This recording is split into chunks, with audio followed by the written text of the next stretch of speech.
নমস্কার বন্ধুরা, সকলে কেমন আছে? আশা করছি সকলে খুব ভালো আছে। আমিও খুব ভালো আছি। তো সকলকে জানাই শুভ সকাল। আর এই সকালের অনেক অনেক শুভেচ্ছা। তো সকাল সকাল এত সুন্দর হাওয়া হচ্ছে, ফুলগুলো দেখো কত সুন্দর দুলছে আর সুন্দরভাবে ফুলগুলো একদম ফুটে আছে। আমার তো দেখে ভীষণই ভালো লাগলো। আর তার সাথে সকালবেলাকার এই মনোরম দৃশ্য, আহা কত অপরূপ না সুন্দর। তো তারপরে আমি ঘরে চলে আসলাম। এসে ছেলের যত বই খাতাপত্র ছিল, তো সেগুলোকে আমি একেবারে ভালো করে ঠিকঠাকভাবে রেখে দিচ্ছি। আর ওর জন্য বই থোয়ার একটা ওই যে নিয়েছি ওই জিনিসটা, তো ওটাতে আমি সাজিয়ে থুচ্ছি একে একে। ছেলে যেহেতু এখন পড়তে গেছে, তো ভাবলাম এই ফাঁকে আমি কাজটা সেরে রাখি, না হলে এসে ও আমার সাথে হুটোপাটা করবে। তো তার আগেই সেরে রাখাটা ভালো। তো এগুলোকে আগে আমি সেরে রাখলাম, তারপরে বাইরের কাজগুলোকে পরে করব। তো যাই হোক, তোমাদের সাথে গল্পে গল্পে আমার এই কাজগুলো হয়ে এসেছে প্রায়। এবারে খাতাগুলোকে ভালো করে সাজিয়ে দিলাম। তারপরে এই যে দেখো ছেলের খেলনা, তো খেলনা করবে আর ঠিকমতো গোছাবে না। তো আমি এবারে ভালো করে পরিষ্কার করে সাজিয়ে থুচ্ছি। আর পিছনে দেখো, বর্ষাকাল মানে ওই যে যিনি আসছেন খেললোর উৎপাত, তো ওদের উৎপাতের জন্য আর টিকা যায় না। তো যাই হোক, তারপরে আমি একে একে সব সাজিয়ে ফেলছি এগুলোকে। এসে তো আবারও হুটোপাটা করে একদম ফেলে থুবে। তো যাই হোক, যতক্ষণ না আসে ততক্ষণ তো একটু গোছানো থাক, তাই না? তো যাদের বাড়িতে বাচ্চা কাচ্চা আছে জানি, তাদের বাড়িতেই সবসময় এরকমই হয়। সব মায়েরাই বলতে থাকে, তো সেই মতো আমিও বলছি। তো যাই হোক, আমার ছেলে বেশি অতটা খেলা করে না, যতটা খেলা করে তো সেটুকু টাইমটা আমি ওকে পাহারা দিয়ে রাখি। আর এই যে দেখো, তারপরে চলে আসলাম ঘরের বিছানাটাকে একেবারে গোছানোর জন্য। আমার বিছানা গোছানো মানেই তো চারিদিকে থাকবেই বালিশ, তোমরা জানোই কেন। তো তবুও বিছানাটাকে একটু ঝেড়ে ঝুড়ে রাখি। ছেলে আসলেই তো ব্যাস আবার জেকে সেই হয়ে যাবে। তো যতক্ষণ থাকে থাকুক। তো বালিশগুলোকে আমি একেবারে থাক থাক করে সাজিয়ে তুললাম। আর এইদিকে তারপরে কোল বালিশটা আর ক্যাথাটা ঠিক করে থুয়ে দিয়েছি, মশারিটাও ভালো করে ভাঁজ করে রেখে দিয়েছি। এবারে বিছানার চাদরটাকে ভালোভাবে ঝেড়ে নেওয়ার পালা। কদিন ধরে খুবই বৃষ্টি হচ্ছে, প্রচণ্ড বৃষ্টি হচ্ছে, এত বৃষ্টি হচ্ছে বলার নেই। তো ভাবছি বিছানাটা গুছানো হয়ে গেলেই কিছু কাচার জন্য বের করব। তো এই যে দেখো, আমি এবারে সব বের করে নিয়েছি, এগুলো সব কাচবো। তারপরে আমি ভিজা কিছু জিনিস ছিল ছাদের উপরে চলে গেলাম।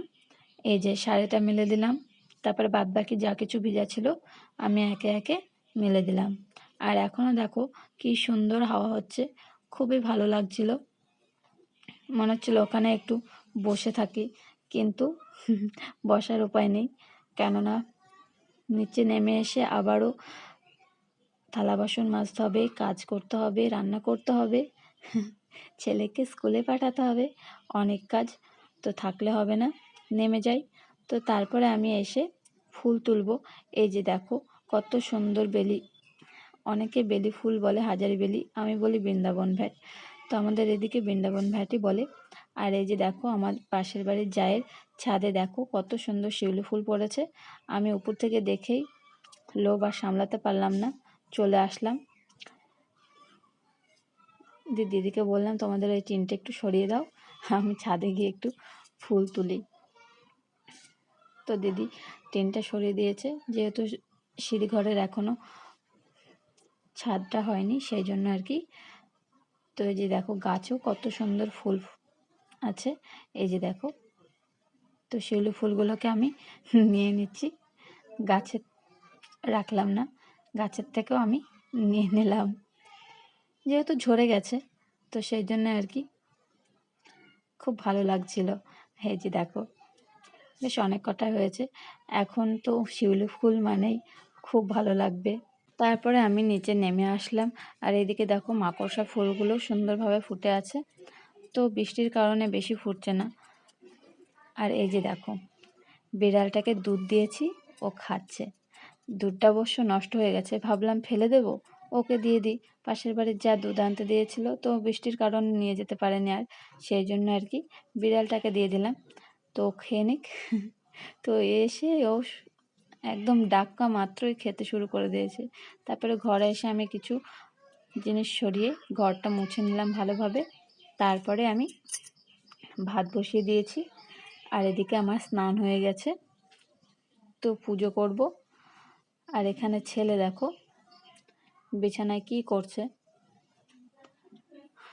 ওর চলে এসেছে, পড়া হয়ে গেছে ওর। তো বাড়িতে এসেই খাটে একদম গড়াগড়ি দিতে শুরু করে দিয়েছে।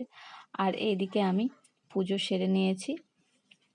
এই যে দেখো আমার ঠাকুর, তো ঠাকুরকে একদম ভোগ লাগানো হয়ে গেছে।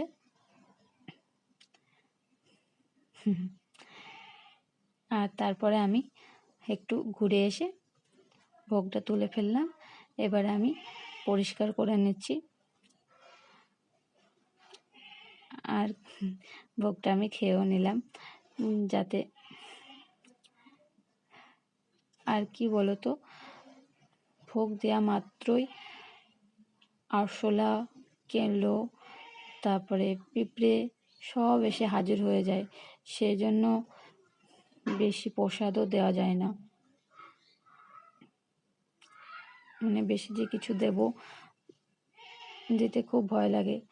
একটুখানি দিয়ে তো ঘুরে আসতেই হয়, এটা না, ঠাকুরকে সেবা করার জন্য সেই টাইমটুকু তো দিতে হয়। তো সেই জন্য আর কি। তো যাই হোক, ঠাকুর এতে সন্তুষ্ট হোক। আর আমি এদিকে থালা বাসনগুলোকে ভালোভাবে ধুয়ে পরিষ্কার করে ধুয়ে দিলাম, ভালোভাবে মুছেও নিলাম। তো প্রণাম করে এবারে আমি চলে আসলাম। তারপরে এই যে বললাম কেচেছিলাম কাপড় চোপড়, তো বৃষ্টি চলে এসেছে, কি করব, বাইরে তো আর মেলা যাবে না, ভিজে যাবে আবারও। সেই জন্য আমি বারান্দাতেই কর টাঙিয়ে নিলাম, তো আমি সেখানে একদম মেলে দিলাম। তো সমস্ত কিছু একদম ওই বারান্দাতে মেলে দিলাম, কিচ্ছু করার নেই, বৃষ্টি অত্যাধিকভাবে হচ্ছে। তো যাই হোক, কথায় কথায় আমার কাজগুলো বেশ হয়ে যাচ্ছে। সারাদিন কাজ সামলে তোমাদের সাথে এইভাবে ভিডিও শেয়ার করা সত্যিই ভীষণ চাপের। তো আজকে ভাবলাম আমি সবটা শেয়ার করব, তো সেই জন্য আর কি, সবটা শেয়ার করা মানেই বুঝতেই পারছো কতটা চাপের আর কি।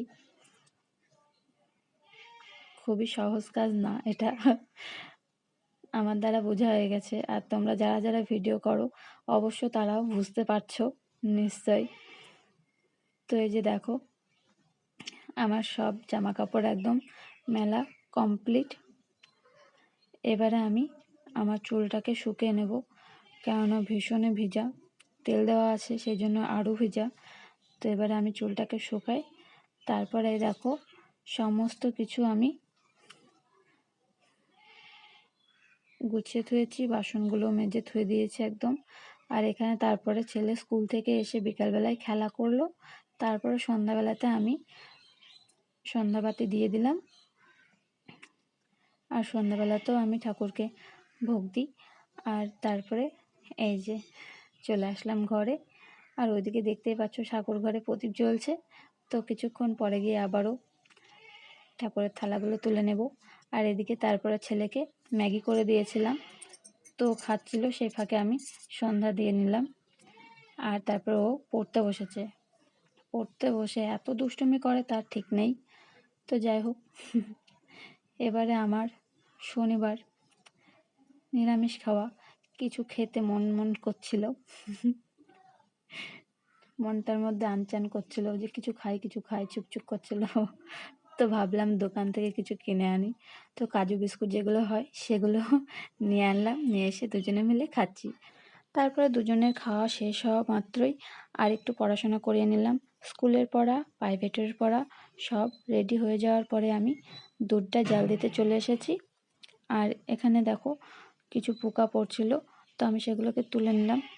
তো এবারে আমি দুধটাকে ভালোভাবে জাল দিয়ে নিলাম। আর আমার ছেলে ওইদিকে খেলা করছে। তো এই যে দুধটা উতলে এসেছে, এবারে আমি বন্ধ করে দিলাম আর একটু নেড়ে চেড়ে। আর এখানে দেখো ছেলে কি সুন্দর খেলনার দিয়ে, এই যে দেখো কি সুন্দর ঘরটা করেছে। আর এখানে ও ভালো মতো খেলা করছিল।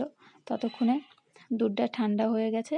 এবারে আমি তারপরে বর্নভিটাটা দিয়ে দিলাম, দিয়ে ভালো করে গুলে নিলাম।